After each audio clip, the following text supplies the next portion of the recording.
How many times a day do you check your phone for messages and notifications? Do you take your phone to bed at night? Is your phone the first thing you check when you get up in the morning? On average, how many hours a day do you spend on your phone? While a smartphone or tablet can be a hugely useful tool for business and education, many people are trapped by the reckless dependence on these devices, unable to stop themselves from repeatedly checking their social media, email, texts, and other apps. Is this not unnecessary scaremongering, you may ask? Perhaps we should look at some facts.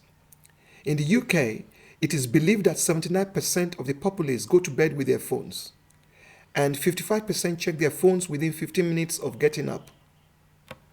Statistics show that young people are losing the ability to relate face-to-face with other people, and an increasing number of them are known to suffer from sleep deprivation and lack of focus due to their exhausting activities online.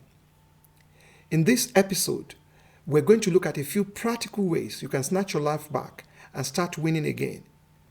Let's go.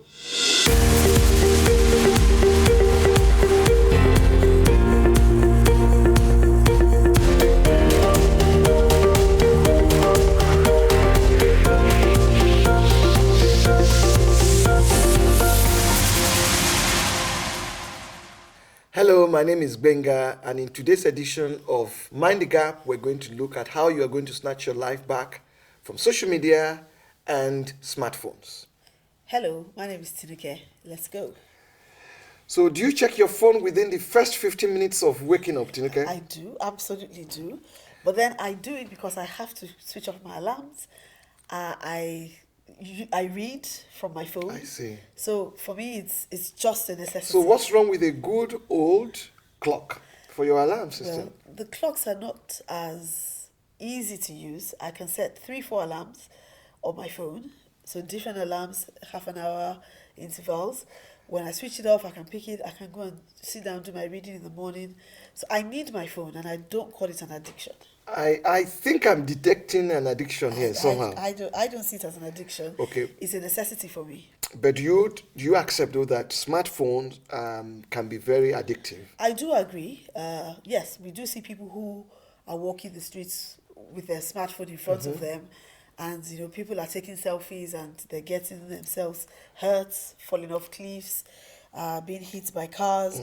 So yes, I do agree with you that it can be an addiction, but I suppose you have to look at other facts to determine if you're addicted to it or not.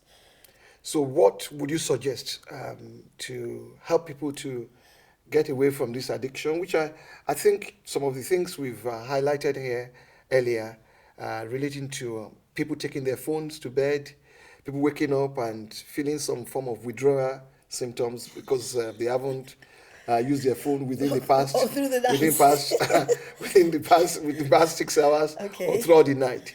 It's a major problem, and some young people particularly find it extremely difficult to talk to people or to relate with people because they're used to their social media and smartphones most of the time. You need to ask yourself the question, really. How much time are you spending on your phone? Can you do without your phone? Can you put it away for a whole day? How do you react if you don't have it for 4 hours? So you need to answer those questions honestly to determine if you are addicted to your phone. Nobody wants to admit to an addiction, I would imagine. But if you can't do without your phone for a few hours, then there's a problem. There is a problem. There is a problem. We know that it's affecting mental health. People are having challenges. Human beings, at the end of the day, we're all social creatures, and we like to.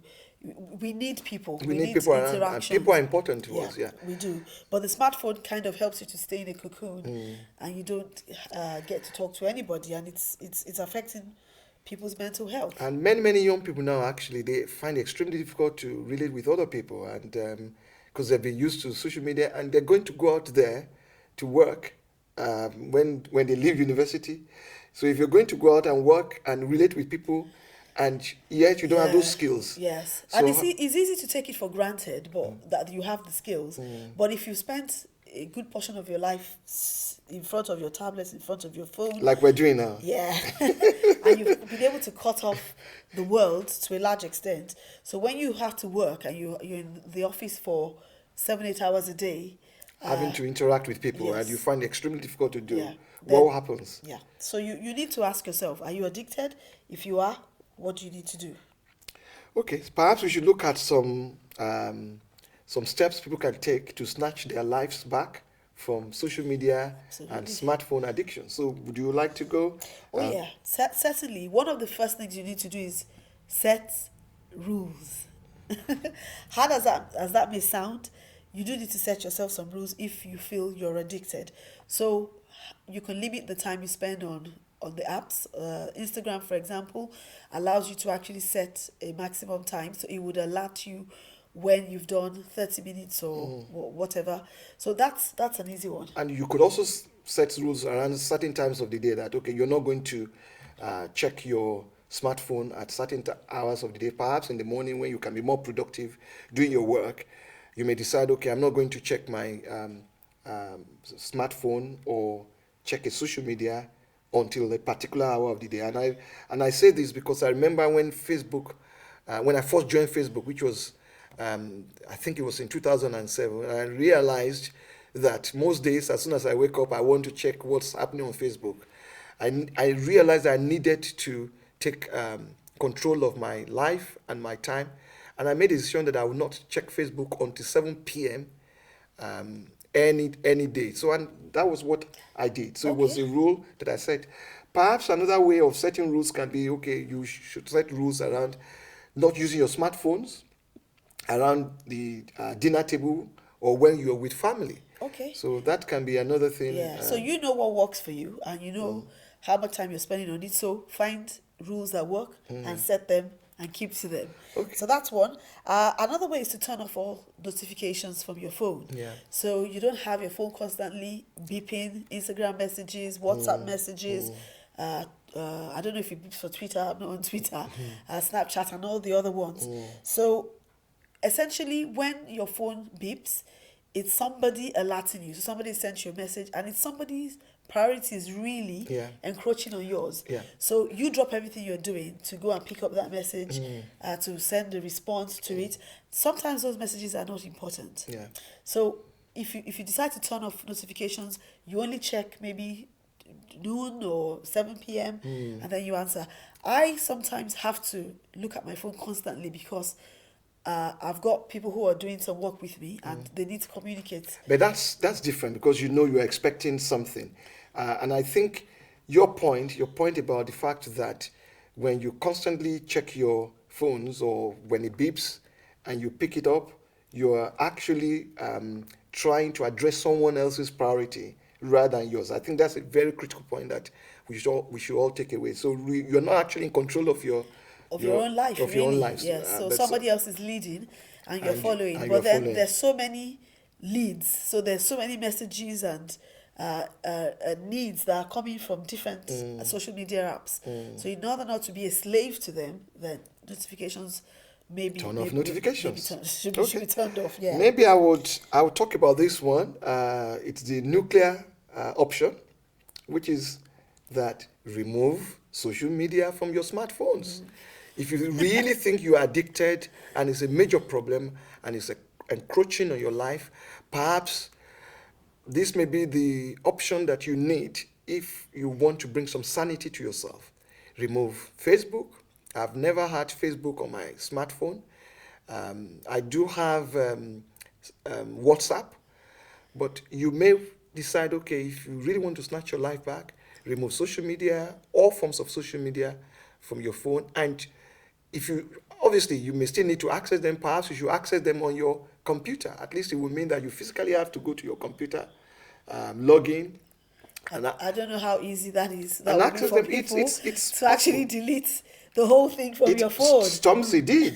Stormzy did only recently, and Stormzy has followers in their millions, making money from Twitter and Instagram. But sometimes last week, and I'm talking last week, I mean this February 2020, Wow. the big Stormzy deleted his Twitter and Instagram. In fact, not just deleted it from his phone, deleted the accounts, both accounts. So if Stormzy could do Totally. it, totally, Totally. totally, and that Okay. means he will lose revenue. But I suppose part of the reason he did it, from speculations that I've gathered, was that it's talked about having some issues around depression in the past. And he's Okay. also had some trolls about what he's written. I know that he had a spat with Piers Morgan Okay. sometimes ago. So yeah, I think it was for him a decision to be in control of his life and not just have people trolling you and sending abusive language to you every day, abusive messages. So So that's a drastic one, it but then is, it's but it will may work be for him. necessary. It may Yeah, be necessary. it So may be necessary. So also another rule you could set is keep your phone away from the bedroom at night. So you could determine maybe after 8 o'clock, 9 o'clock, 10 o'clock, I like that. no more I like phones that. I don't have until the phones in my morning. bedroom. I don't have phones at all. And unlike you, I don't use my smartphone as an alarm. I have a good old clock that wakes me up. Well, I keep my phone outside the bedroom. It's my alarm, I see. but I need to walk to it to turn it off the I see, alarm. I So see. it's not always good to have your smartphone next to you because again, it beeps, you get distracted, you wake up at night, you don't get a good And it night's doesn't sleep. even allow people to sleep properly. I'm sure I've read about some things about the fact that smartphones and with the light they emit Yes, actually disturbs yes. people's sleep. Yes, it's said And to. has lifelong consequences. Maybe another one, the fifth one now, probably the final one, is to set your phone to grayscale. Oh, so what is grayscale? You know, if you see your phone at the moment, they have all these bright icons and colorful icons Oh, that yes. makes you, it's quite attractive, and people want to go and check their phones because they look nice. There's some of them, I know Google's Chrome is red and yellow or something like that. Yes, yeah. But by setting it to grayscale means that everything will be gray. Everything. No colorful So, icon. no Google. No attraction Okay. whatsoever. And it's also it's something that people can do if you really want to ensure that you snatch your life back. So if you set it to grayscale, do you still have the apps? So like if I want to go on Instagram, Oh yeah, I still get into it. you have the apps, but they won't it's all grey. they won't be as attractive as before. So when you get in, but you still see people's pictures in. Obviously colour. you see, but I mean it's the icon that is set at grayscale, Okay. and where we will have strategies of how people can do this. Okay. So just make it less attractive. I Making guess. it less attractive. Okay. And I think what we're trying to say here is that everyone needs to determine what will work for them. Yeah. If you think smartphones, your smartphone or social media are controlling your life, you need to make a decision. Absolutely. And like Stormzy did, Delete it. delete it if you ask. So we would like to hear from you what you feel about what we have been discussing. Please do send in your comments below to our social media handles. And join the discussion. So thanks for listening and hope to see you next time. Hope to see you soon. Thank you.